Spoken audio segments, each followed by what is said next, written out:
to the long haul. I'm happy to have Dr. Timothy Bullard here with me today. He's an emergency medicine physician with Orlando Health. He completed his medical school at University of Florida College of Medicine, go Gators, residency at Charlotte Memorial Hospital in North Carolina. So Dr. Bullard, as you know, due to COVID, us pre-meds, we weren't able to get into hospitals for shadowing or volunteering. So we appreciate you taking the time to tell us a little bit more about your specialty. Keeping with that theme of COVID, for those individuals who are still hesitant to take the vaccine, what advice do you have for them about getting vaccinated? I would just say that overwhelmingly the vaccine is so far proved to be safe. There have been some things highlighted in the news here and there with regards to some side effects, but everything has some side effects, and they appear to be minimal, and you always have to look at things as a risk-benefit ratio, and the benefits in this case, in my opinion, and that of almost all the scientists and physicians, is that the benefits far outweigh the risk. So you need to get the vaccine. Right, definitely. I'm happy that we're finally getting to that point, especially in Florida, where we're getting back to normal life, right?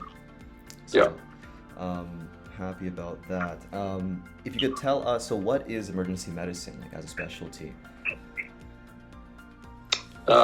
We're physicians that staff in an emergency department 24/7, and we see all kinds of patients. These are patients that have mostly acute symptoms, or illness. Frequently, because of various factors, choose the emergency department. Many times because of the severity of their complaint, and also the fact that they're not physicians, and they don't have a great medical background, so they are not sure exactly, what to be worried about or not. So they show up, and ending up, many of those patients are admitted to the hospital. They do have serious illness or traumatic events. Right.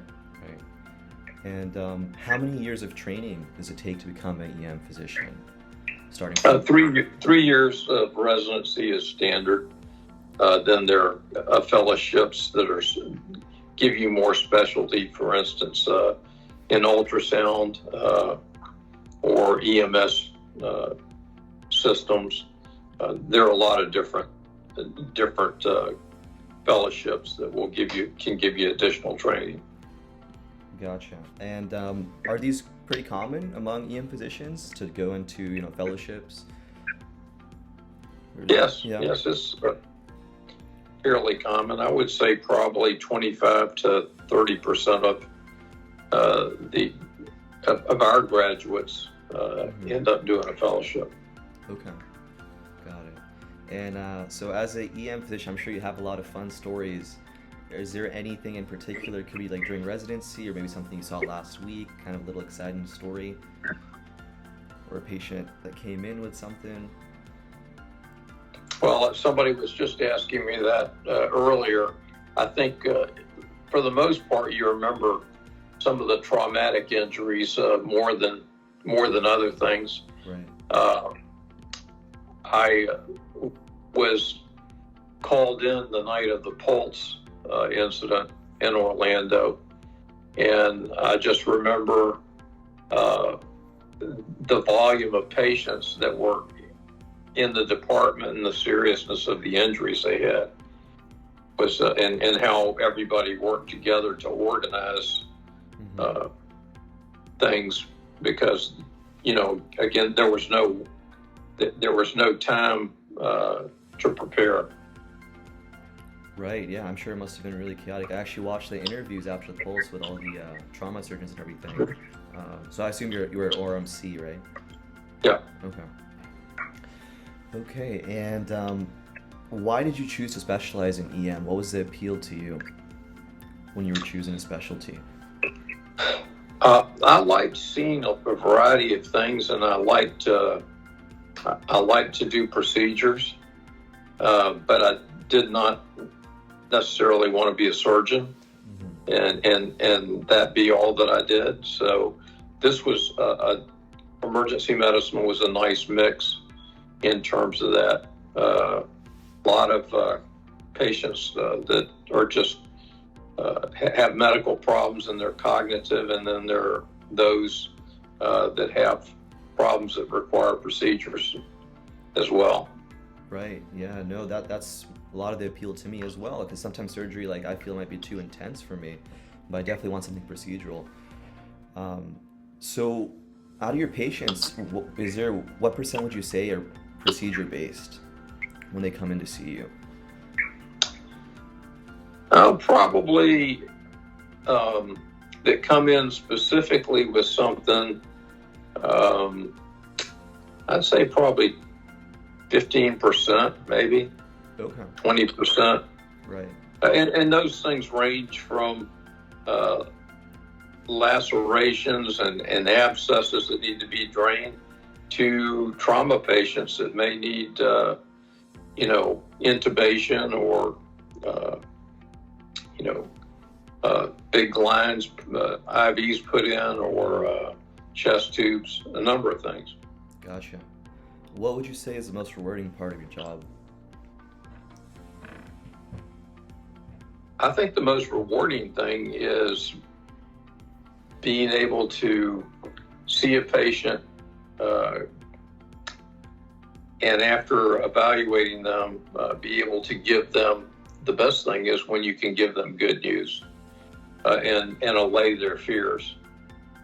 If they've come in and they really concerned that they had something very bad, and you're able to, after your exam and whatever diagnostics you need, be able to reassure them that that's not the case. I think that's the most rewarding part of it. Right. And going with that, what is the most challenging part, you would say? I think the most challenging thing in terms of the straight practice of emergency medicine is delivering bad news to patients. And in particular, sometimes having to have end-of-life discussions with families. Do they want their loved one put on a ventilator at this point in time? Is it going to be useful, or just prolonging the inevitable outcome? And those discussions are hard. Right, makes sense. Now, if you could take us a little bit through kind of the lifestyle, typical day at work, your hours, what time you wake up for your for work. Yeah. Well, emergency physicians work all kinds of shifts, and it really depends to a degree on the complexity of your department, how busy you are. So, for instance, we see, some days 300 patients or more in our emergency department. Oh, wow. So we're very busy, and we have a combination of 8-hour shifts that people work, and they're typically from 7 to 3, 3 to 11, and 11 to 7. And we have combinations then of, we stagger the shifts. So somebody comes in, the second doc comes in typically at 9 o'clock in the morning, and they work till 5 in the afternoon. And then somebody comes in from 5 and works to 3. And then we have a third doctor that comes in around 11 o'clock and works those staggered shifts. So there are a lot of different shifts that we work. Right. Is it typically usual to like be on call on the weekends, or is it completely depends on your position? As a practice, we're really never specifically on call. Like for our group, and I'm not working clinically anymore, but I know for our group, we had a standard template that people worked off of. So you knew you had a whole year schedule. You knew when you were working, unless we had to change the coverage for some reason. You knew in advance what you were working. We don't have a backup call per se. Now, when something happens that's a disaster or a major event, then we have a call roster that we call people in. Okay. And so we would call based on the size and scope of whatever we had to staff. Right, makes sense. How competitive is it now to match into emergency medicine? Very. I think it's one of the top 3 sought after residencies.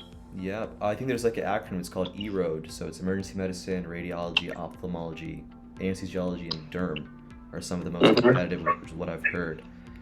Yeah. But yeah, I see the Medscape reports every year, and it's getting high up there. I mean, it's been high up there. Yeah.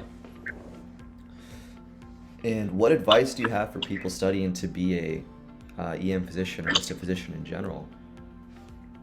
Well, I would say that when you get into medical school, you may have, there's some people that really know exactly what they want to do. An awful lot of people change their mind 3 or 4 times during medical school. And that was not uncommon for my classmates and myself. I started out thinking I wanted to be an internist and did an internal medicine residency as well as emergency medicine. Oh, okay. But so I'd say keep an open mind, and also evaluate. Be a little bit introspective and evaluate what your strengths are, as well as your likes. For instance, if you're a very methodical person that just wants to deal with one thing at a time and solve one single problem at a time, then and you don't like a somewhat chaotic environment, then don't go into emergency medicine. Right. That's not where you're going to fit. Yep. And then once you decide on the specialty, another thing, and have this conversation frequently with our graduating residents, even within emergency medicine, are you academically inclined? Do you want to stay in that environment? Are you somebody who can take care of a lot of things really quickly? Or again, do you prefer, a little slower pace? Because there are varying opportunities out there, and you have to really match up with what your skill set is. Right. and your motivation. Of course.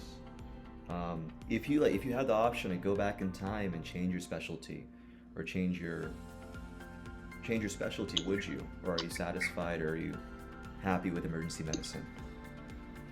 No, I've been very happy with emergency medicine. I've also been an administrator for almost the entire time that I've practiced. So I had 2 different worlds that I lived in to a degree. So I don't know if I did straight emergency medicine for all those years and nothing else. I'm not sure how that would have played out for me. I certainly still enjoyed it when I quit working clinically, which was only a year ago. So, right. How is the compensation, the salary? For emergency for most docs in emergency medicine, it's very good. Again, that depends on, to a great degree, on the practice that you work in. If you're going to be compensated really well, you're going to be very busy. So, the higher compensated positions are places that are real busy, and you need to be able to see a number of patients and take care of them appropriately. Right. Finally, we'll finish off with, what is a common misconception about emergency medicine? Can you repeat that? I'm sorry. Sorry. What is a common misconception about emergency medicine? I think a common misconception, and it's just about emergency care, is that a lot of it, so much of it, quote, is preventable. And you'll see frequently, people say 30 to 40% of the people that come to the emergency departments don't need to be there. One could say, yes, that's true. If you're looking retrospectively at those visits, for one, because, if a patient has chest pain, initially they can't tell whether it's could be really serious or if it's just some minor musculoskeletal ailment. So you have to take into account the patient and what they perceive and how they present, not after you've done everything. And then again, a lot of these people don't have access to primary care physicians, even insured patients. When they try to get into, we see it all the time. When they try to get in to see somebody immediately, it's difficult for them to do that. And then a lot of offices won't take people with certain complaints even immediately because they're worried about the potential for something serious happening. Right. Nowadays, I know urgent cares are very popular for going in to see a physician. Can you do most of the things at urgent care? No, I mean, if you're talking about there are levels of care now. They're emerging or freestanding emergency departments, and in those, other than trauma, the initial treatment, yes, you can do most everything. But a regular urgent care, they can take care of about 15 to 20% of the things that we see that are really minor. They can take care of the small uncomplicated lacerations, some abscesses, take care of the flu and things like that. But their diagnostics are limited, and the number of people that they have readily available for sub-specialty evaluation is limited.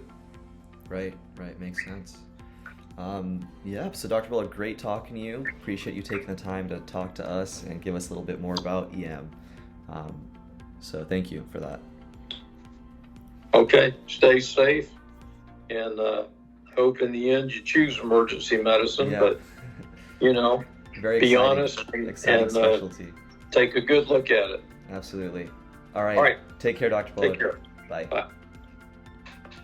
Bye.